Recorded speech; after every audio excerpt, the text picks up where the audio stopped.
So yeah, Richard is addicted to energy drinks.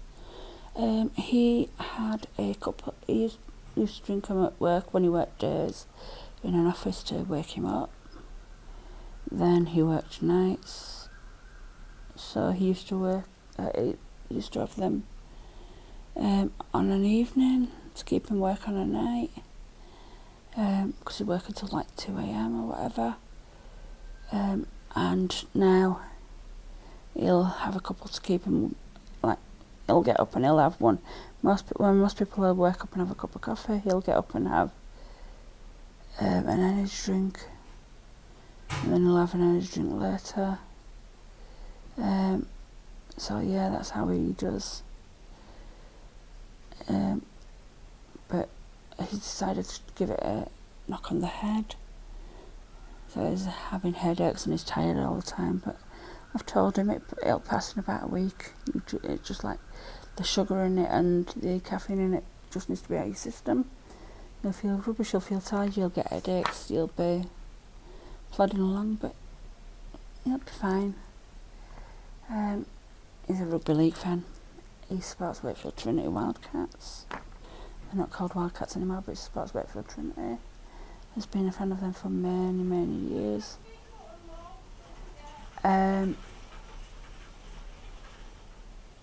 Apparently, I found this out talking about him, about things that we could say about him. I didn't even know this, and we've been together 18 years. He's played cricket for Wakefield Trinity. They are a rugby league team, but apparently he has played cricket for them. I didn't even know they played cricket, but he's played cricket for them. He collects rugby programmes. He's got lots and lots and lots. Does my head in. I really can't stand that he does that. Oh, we've got fireworks.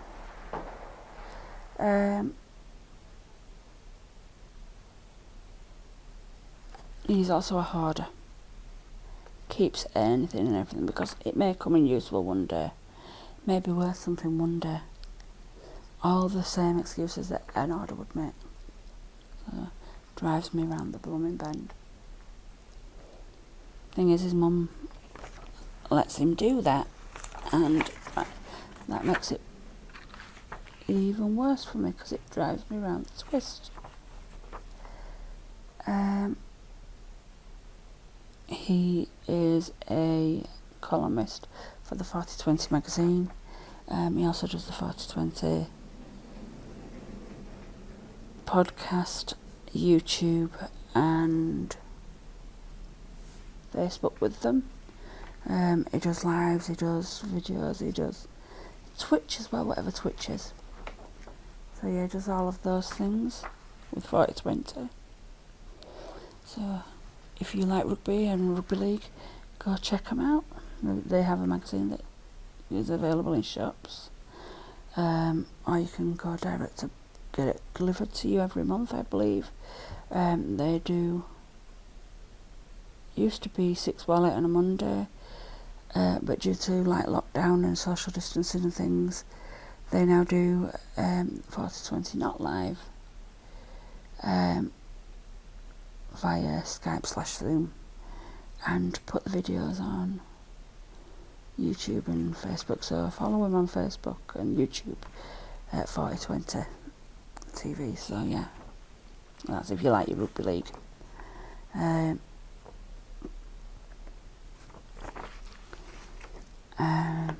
Yeah, he's a charity shop man. He likes going in charity shops and buying things, because he goes then onto eBay to sell them, to make profit if he can. But yeah, it's not just that, he likes charity shops in general, and my nephew takes after him. We went out for a day out the other week, and both of them had us trolling charity shops. That's how they are. But what we did was, because the other two are not really that into charity shops, but are into crafting, we said we were going to charity shops to buy the stuff we need to make the stuff that we want to do. And we were making Christmas decorations. So baubles, things to hang on the tree, all that kind of stuff. So everything that they needed for these things, they got from charity shops, which I thought was quite clever of them.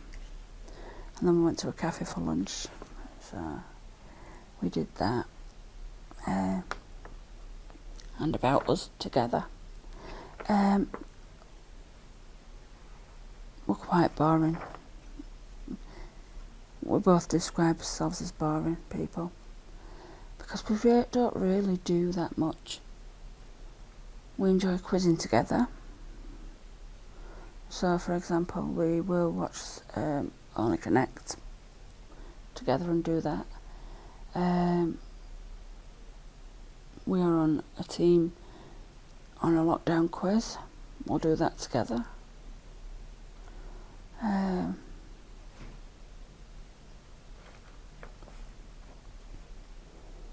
Yeah, trying to think. What else do we do? What else do we do, like, quizzing wise? Can't remember. Richard's actually applied to go on a few, like the Chase, I think it was, or something like that. But yeah, we're quite boring. We like quizzing. We like watching the late night alternative before bed. We like watching some YouTube stuff. We like quiet nights in rather than loud nights out.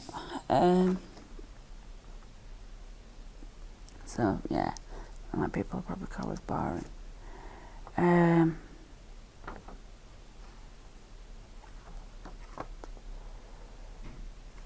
We did go to the street lounge the year that Ed Balls was on and did Gangnam Style. We were at the street lounge that year with Ollie Mers, I believe it was, doing like the singing. Ed Balls was our MP at the time, or had he just like lost his seat at that time? I can't remember properly. But yeah, I went to see them. So got the trains down, got a taxi that dropped us off somewhere. Did the taxi drop us off somewhere? And then we ended up walking from there, and Richard was like, it's a 5-minute walk. We have what we call a Ella 5 minutes and a Richard 5 minutes, and they're completely different 5 minutes. So an Ella 5 minutes is more like a 15-20 minute walk. So, but I mean, Richard's 5 minutes is a 15-20 minute walk for Ella, and Ella's 5 minutes is a slow plod because Ella has bad legs and feet, as you can see now. They're actually bad. So yeah, went to the street lounge. We stayed in a hotel near to the BBC, and we went and saw all the stars there, paired up with their celebs. The celebs paired up with their dance partners. We saw their first dance and couples, you know, not as a couple but as a team. We saw Ollie Mers, and we had so much fun. It was gone midnight before we left, so we went into like the Sainsbury's or Tesco or whatever it was at the side to get something to eat back at the hotel and to ring for a taxi because we weren't allowed to take mobile phones in with us, so we left them at the hotel. So we had to go into the Sainsbury's or whatever next door to ring for taxis back to the hotels. Because there was no way I was walking back there again. Not when it turned out to be like a very long walk compared to what I thought it would be. Annoying thing, hotel's right at the side of the BBC, what we could have stayed in. You know, he booked us like miles away because it was cheaper. Idiot.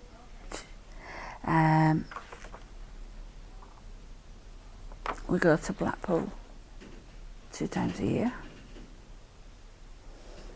We go in May for Richard to do the Rugby League Super Bash?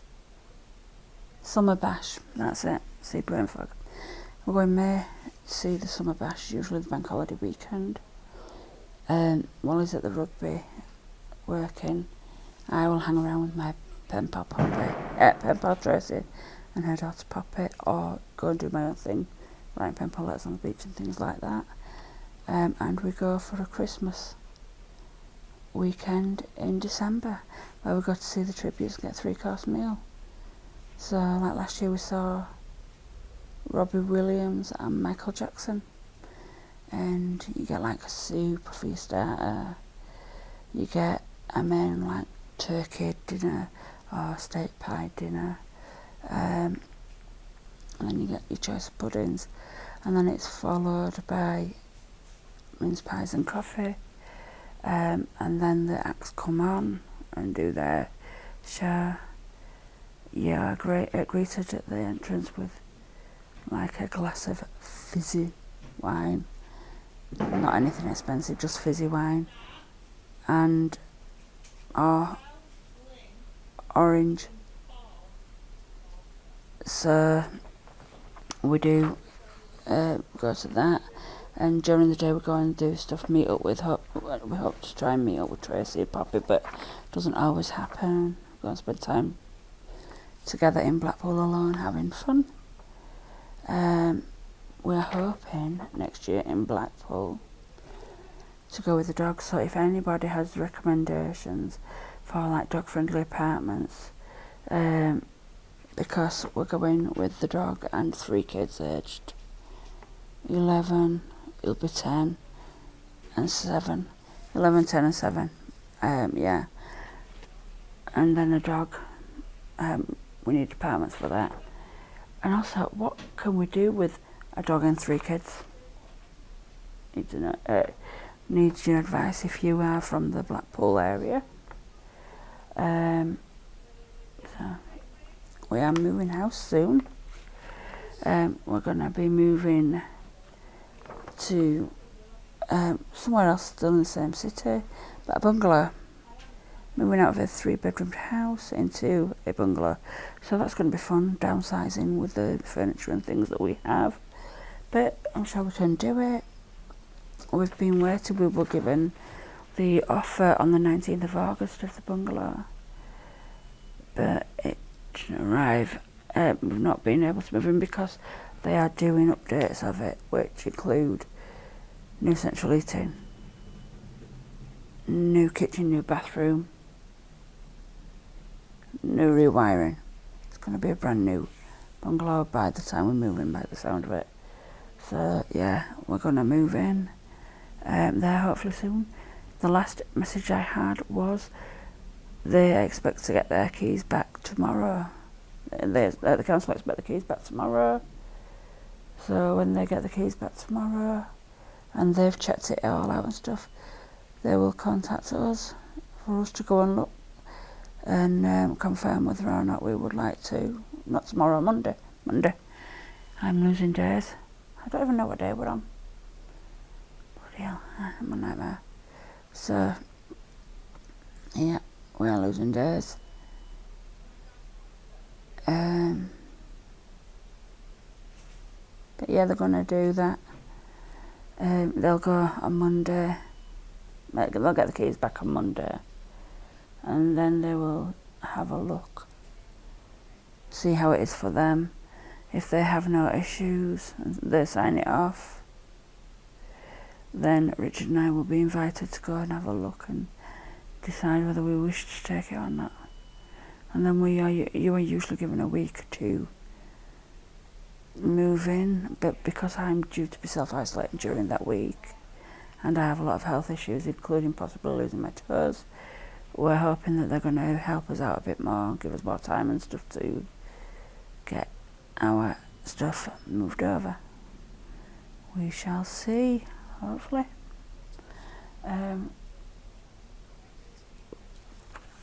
Alright, what else?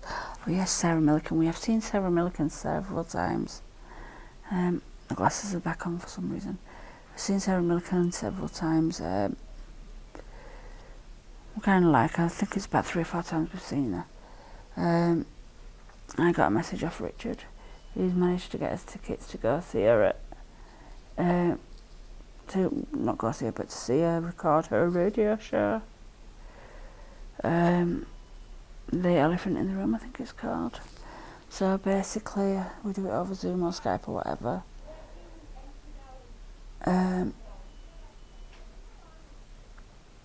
So yeah, really have a look and see what's how that goes. That's next month, I believe, which should be fun. But yeah, like I said, we're pretty boring. Got all the notes on here. You know, we've been on about Christmas. I've got a note up here saying, what are you doing for Christmas? Usually for Christmas, what we would do is Christmas Eve, we'd normally both work. It's our wedding anniversary, but we'd normally both work so that we could get other days off. And then we'd try to get out for a meal, but it would depend on whether or not, on what we were working. For example, last year I worked the 23rd, 24th nights, 8 p.m. till 8 a.m. So I don't think it was possible for us to get out then. But I think we got it in. We ordered it in or something. Or Richard cooked, which was nice. But yeah, usually we try to go for a meal on Christmas Eve to celebrate our anniversary. Christmas Day, my mother-in-law works, so it would be spent with my dad normally. Sadly, my dad passed away this year, so we can't celebrate with him. So it's going to be Richard and I, and our first Christmas in our new home. So I'm actually quite looking forward to it, if I'm honest, because let's share a little secret. We've been together 18 years. We've been married 16. We have never, and I mean never, had a Christmas just me and Richard. I don't know what to do with that. We've never had a Christmas just Richard and I. It's always been with others. So it's going to be a very, very different Christmas. But yeah, his mum usually does a 12.5-hour shift at the hospital on Christmas Day, so that somebody else with kids can have it off, and so that she can have Boxing Day off. Because normally on Boxing Day we have family Christmas. So for like Richard and I, and for my sister-in-law and her kids, it's Christmas number 2. But for my mother-in-law, it's Christmas number 1. And I usually cook a massive, massive meal on Christmas Day, so that we can take over stuff in tubs, and we don't have to cook from scratch. We can just warm up a Christmas dinner.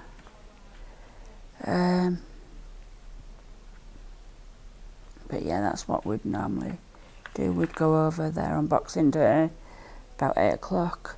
We'd take over Christmas presents that Santa's left at Grandma's house from everybody, and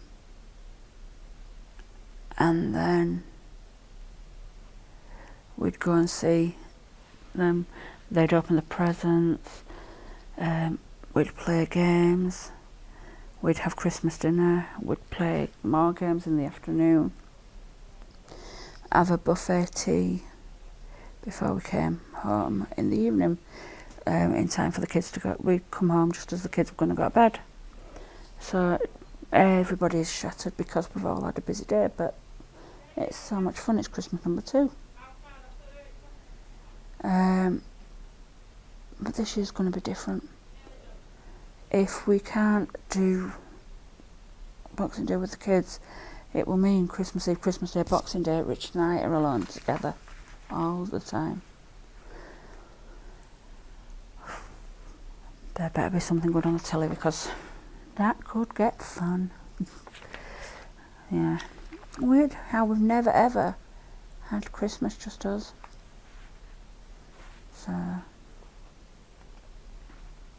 So what are you doing for Christmas? Have you got your tree up yet? I would have my tree up now if I could, but I'm waiting till we move. So we've got to wait till we move, haven't we? Because there's no point putting the tree up now and then having to take it down when we move. Although somebody did say put it up and cling film it then. So I don't know. We will see.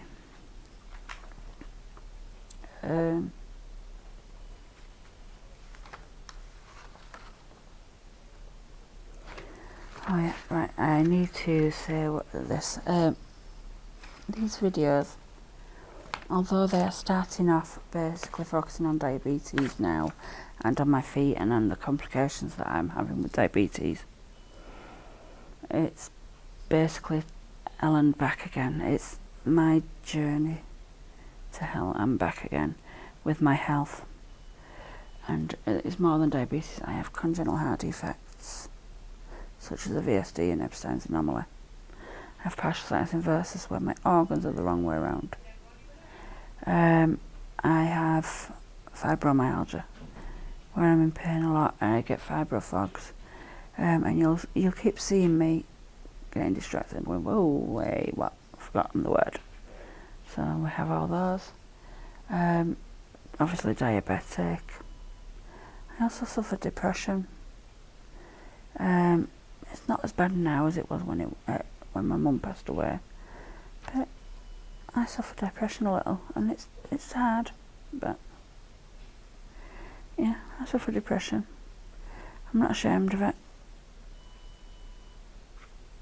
I'm proud that I'm surviving it, to be honest. Richard also has depression, and he also has asthma, so it will also include things like that. But like this says, top fibro. For me, fibromyalgia is I get pain everywhere. My main pain problems are my lower back and my legs, but I do get pain everywhere. So I regularly, every 4 weeks, have a massage. If I'm really bad, I'll have it every 2 weeks.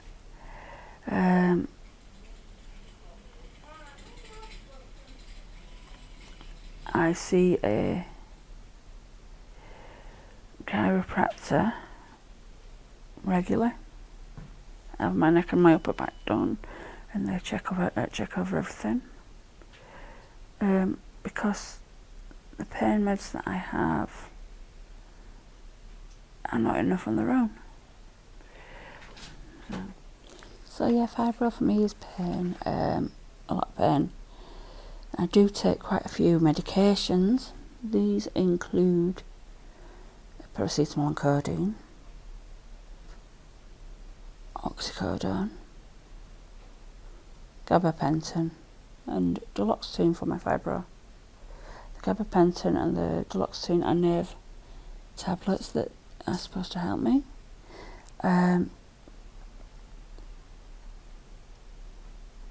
And then paracetamol and codeine, obviously, other painkillers, and the oxycodone is a very strong painkiller. It sometimes actually does wipe me out, but I think I'm getting used to it now, so I don't get wiped out quite so much. But that's the thing. It can affect me differently all the time. My fibro also gives me fibro fog. I forget what I'm doing, I forget words, I forget all sorts. I was asking Richard once to move a tin of polish, and the word polish disappeared from my brain. And I kept repeating, move the porridge, move the porridge. I had no idea what I was on about. I'm like, just move the porridge.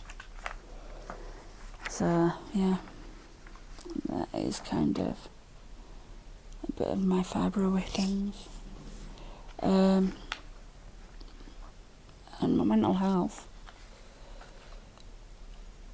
That's a hard one to talk about, isn't it? Mental health. because we hide it. We hide away our mental health and our issues. We try not to talk about mental health. We try not to talk about what's wrong, what's going on. But we should, and it's okay to not be okay.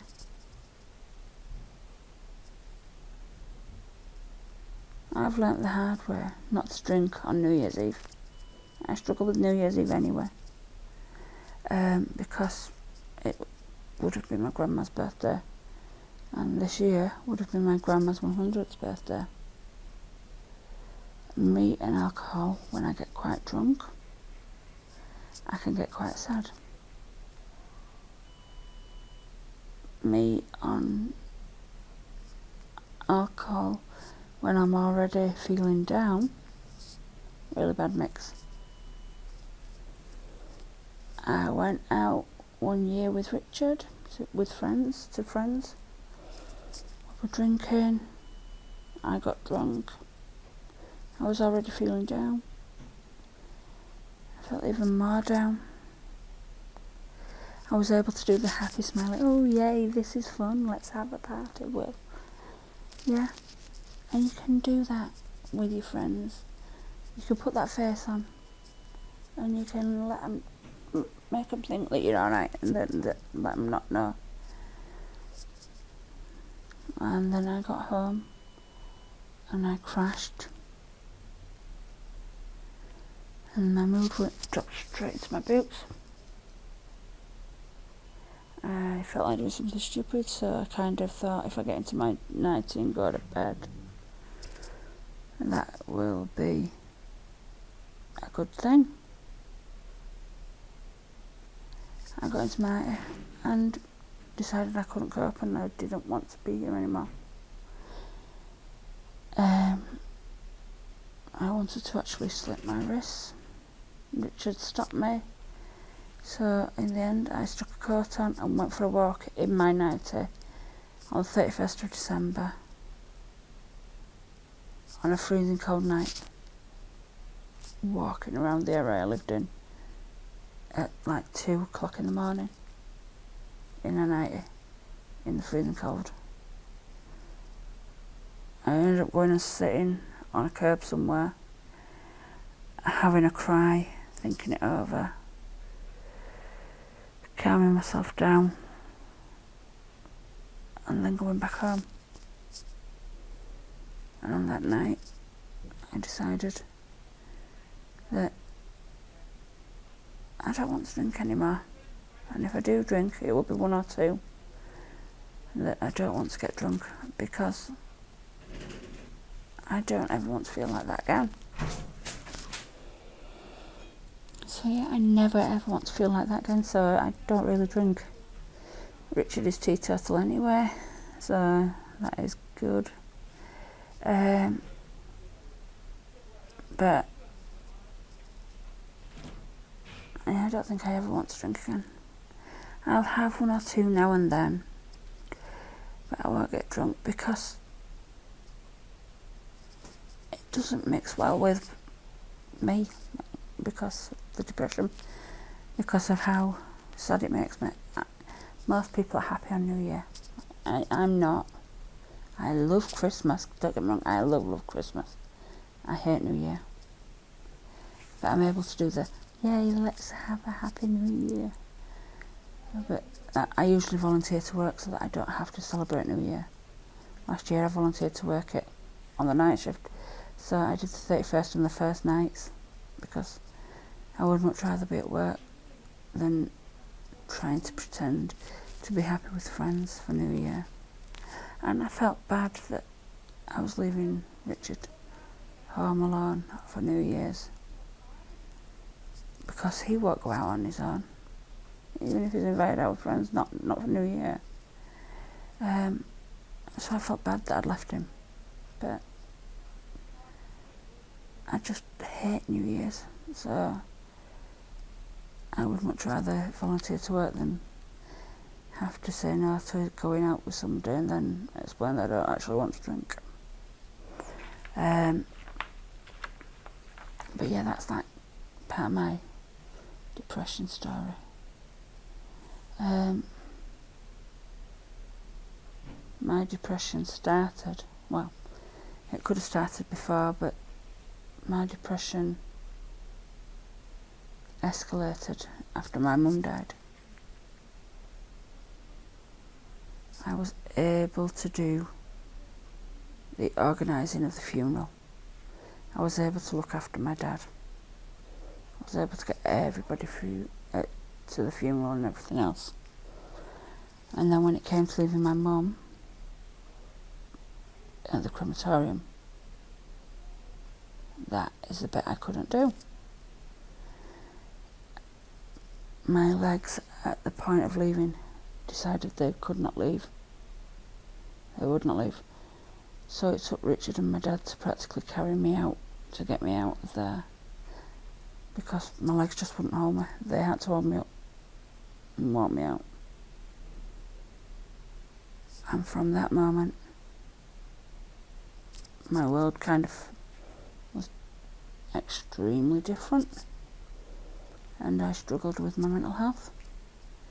I probably had issues before, but that's the moment I remember everything changing. I was able to carry on plodding along and helping my dad do things, but as soon as I was alone, my world crumbled again. I was walking across a park with Richard one day, and I just burst into tears for no reason at all. And I couldn't tell him why I was crying. I was just crying. And it was strange and it was weird, but it was also the release that I needed. So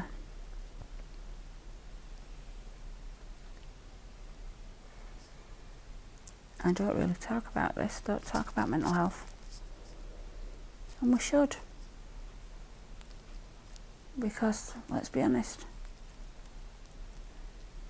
all of us struggle at some point, and it is okay to not be okay. And if we talk about it, we can help each other. We can get through it.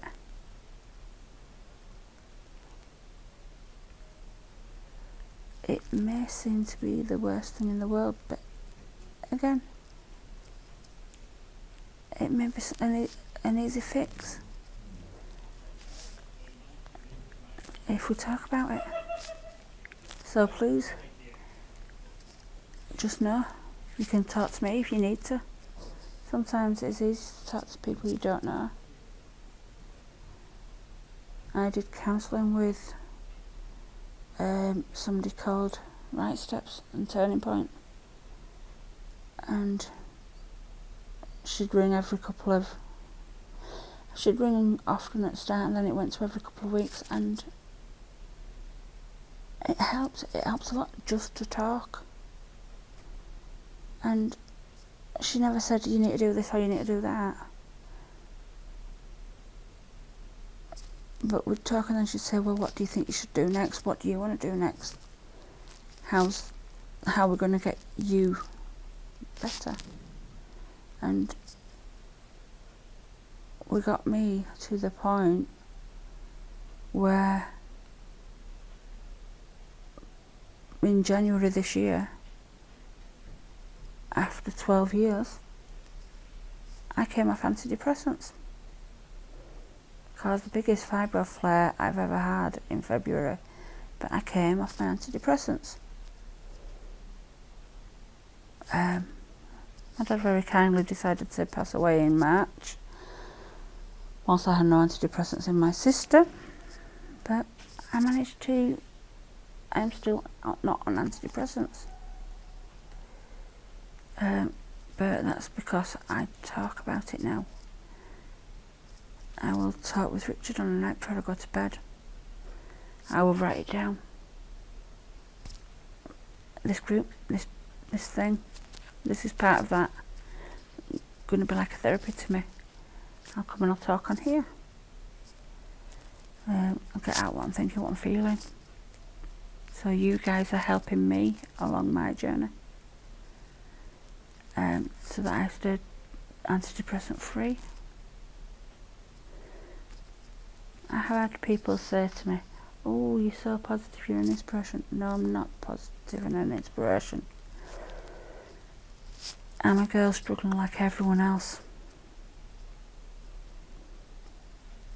I'm finding my way like everyone else. We're all different, we're all struggling somewhere. But we're all amazing, we're all inspirational. We all have our own thing that makes us amazing. We just have to find it. I still haven't found mine, but I know it'll be out there somewhere. So I'll just keep going until I find it. So yeah, I have asked Richard if he would like to do a video on depression, on his depression. I'm not sure if he will, because he's not a talker type. But if he does, he does. And if you want to talk to me, or you want to talk to Richard, let us know. We'll talk. We're happy to talk. Because as well as this being there to help me get through initially possibly losing all my toes, it's there to help me through fibro flares, it's there to help me through depression, it's there to then go on and document my life and my challenges. I've got infertility, I don't have children, I would love children.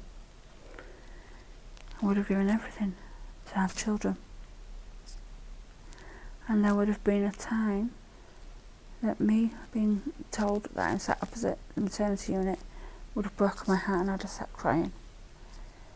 Now I'm like, oh, babies are being born. I'm excited for those families to expand and have babies. Because how exciting is that for them? So just remember,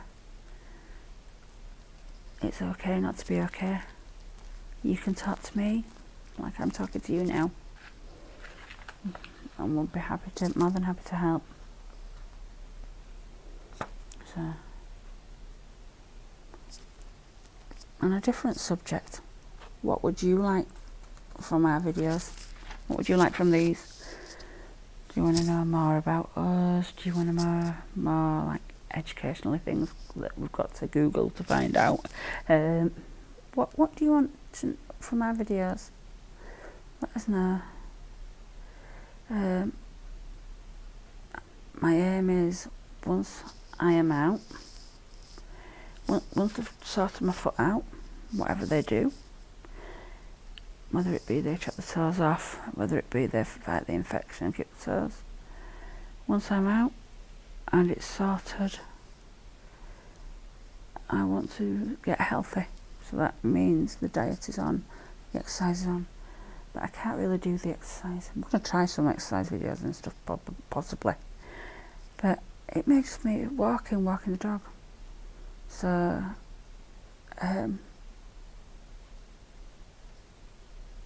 you can come join me on them if you like, on those challenges on losing the weight.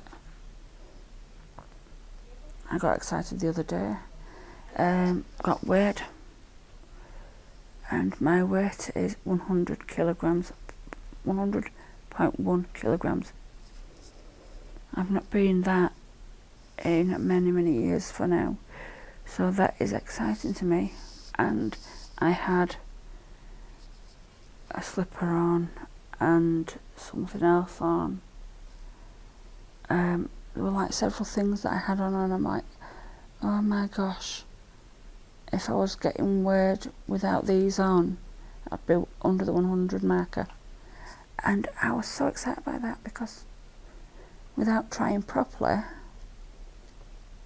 I've managed to lose some weight. I have swapped stuff. Like, I think I've put down for tea to have a salad or something. I keep putting down. I've started with a hot meal one day at one part, and then like sandwich or salad at the other. So for like tomorrow's dinner, I've got for dinner later I've got shepherd's pie. For tomorrow's dinner I've got roast dinner, and I think for both teas I've got salads. So we shall see what we get.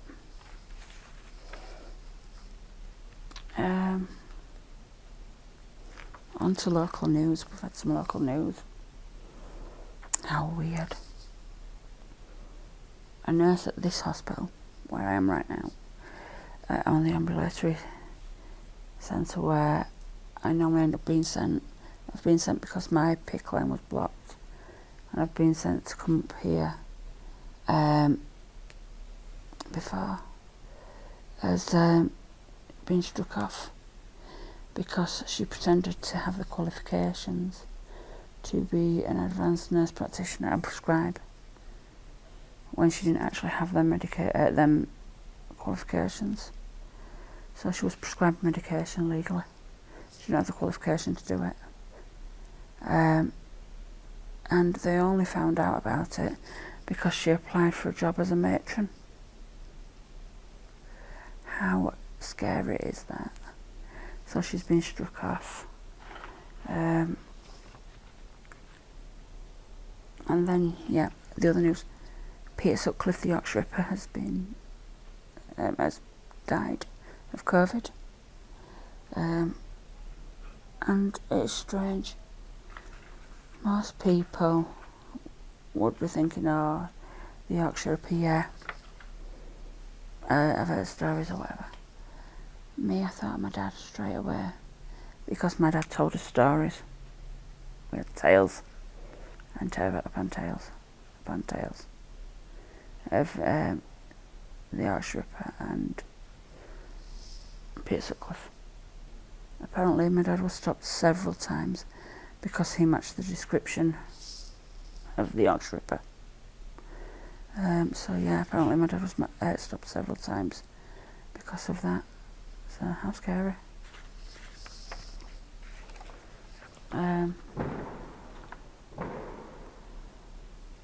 And then tonight, Saturday night, it is quiz night, lockdown quiz night. We've done a quiz every Saturday night, the same 7 people since the 23rd of March. Well, actually one of them dropped out. There